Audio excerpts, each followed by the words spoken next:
Pozdrav gabudizatori, ja sam Mario Gabud, evo nas u novom serijalu Petak je dan za metak. Bilo je dosta pitanja, uskoro nam se bliži 50. jubilarni, morat ćemo neki specijal smisliti, uglavnom nećemo puno duljiti, idemo odmah na pitanja.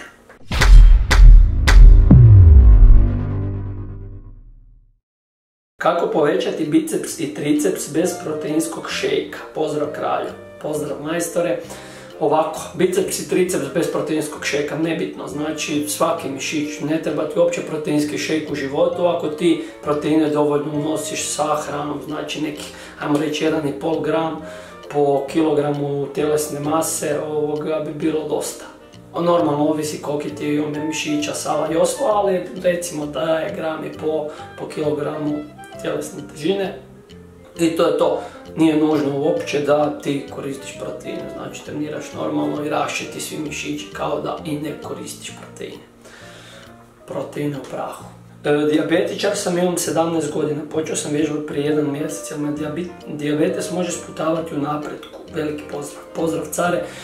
Pa iskreno nisam upoznat previše sa dijabetesom, to s doktorima se jednostavno moraš konzultirati. Ovako, ja sad ovo što prvo mislim da ne bi smjelo biti problema, ali kažem, konzultiraj se obavezno sa doktorom. Šta misliš koji bi prosjek bio podignut težina na bench pressu, militeriju, čučnju, deadliftu, boksača, super teške kategorije?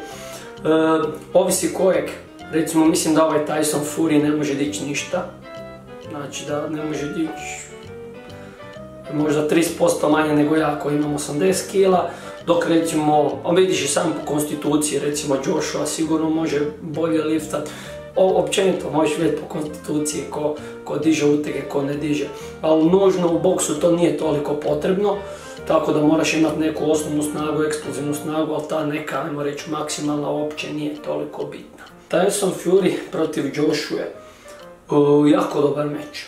Jako dobar meč, čak bi ja možda Tysonu dao prednost, blago. Da li se radeći samo zgibove mogu fino razviti leđa? Naravno, za gornja leđa, srednja leđa zgibovi su odlična stvar, jedino za donja mrtvo dizanje malo ubacite. Je li dobro raditi udarce sa okretom u uličnoj tuči? Udarci sa okretom općenito su vrlo tehnički zahtjevni. I ako malo fulaš, vrlo lako možeš završiti na podu, treba koristiti općenito kao prvo u uličnoj tuči, treba izbjegavati ulične tuče, ali ako se već mora desiti, treba koristiti jednostavne i efektivne stvari. Idem u teretanu 1 godinu i napredao sam, vidi se. Dobio sam nekih 10 kg mišićne mase, jel to ok? To je brutala ako si to uspio.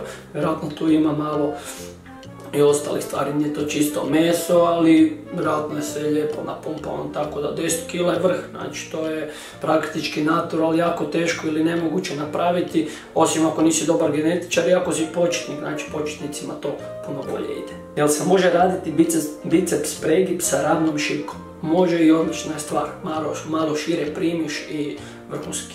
Kako održavaš toliku mišićnu masu, a radiš i trčanje i sparinge i tako dalje? Zar to nije prevelika razgradnja mišića? Jako dobro pitanje. Jednostavno, zahtjevi sporta su takvi da moraš biti spreman anaerobno, snažno, znači u hrvanju moraš imati sve.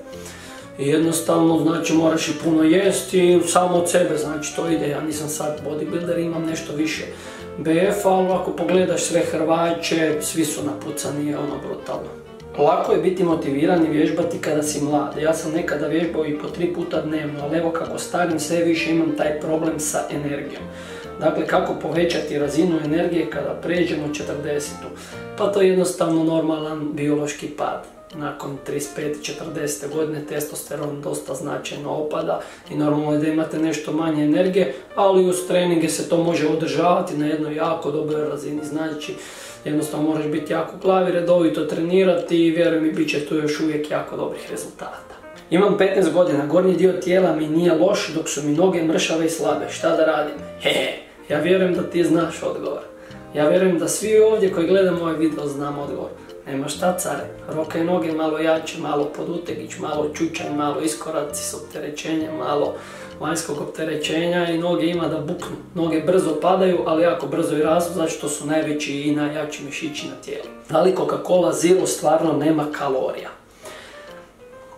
Ako tako piše, ja im vjerujem samo što moj prijatelj Miloš Stojanović, kanal The Gym Hell, pretplatite se odmah, nemojte čekati. The Gym Hell, odličan kanal u vezi bodybuildinga. Rekao je da je čitao neku studiju da ipak Coca-Cola Zero makar nema kalorija, ali podiže inzulin. Tako da, oprezno, znači kao pre-workout možda za neki kardio nije najbolja opcija. Da li je dobro konzumirati suho grožđe odmah poslije treninga? Je, jako dobro, znači to ti je slično skoro kao mi što pijemo recimo dekstrozu, grožđice su isto imaju jaki glikemijski indeks i jako brzo ti uđu u krv i vraćaju energiju koju si potrošio u treningu. Video 5 minuta pakla, da li treba raditi svaki dan ili nekoliko puta u sedmici?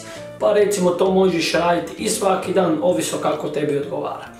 Možeš to iskoristiti kao zagrijavanje prije glavnog dijela treninga recimo i to je to. Trenam 2 godine judo, ali planiram preći na hrvanje. Pošto mi se jako sviđa, da li bi mi pomoglo solidno znanje iz juda i da li je kasno da krenem jer imam 15 godina. Naravno, znanje iz juda bi ti jako pomoglo i sposobnosti koje si stekao na judu će ti isto jako pomoći u hrvanju jer su jako srodni sportovi.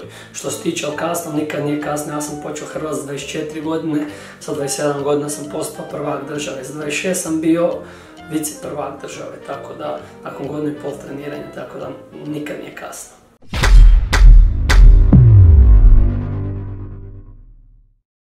Evo ljudi, to bi bilo to od pitanja koja sam odabrao za petak je dan za metak, stvarno je bilo odličnih pitanja.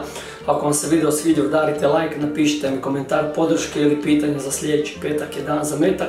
Pretplatite se na kanal Gabudi Zato Conditioninga koji još niste i vidimo se u nekom od sljedećih videa. Bog!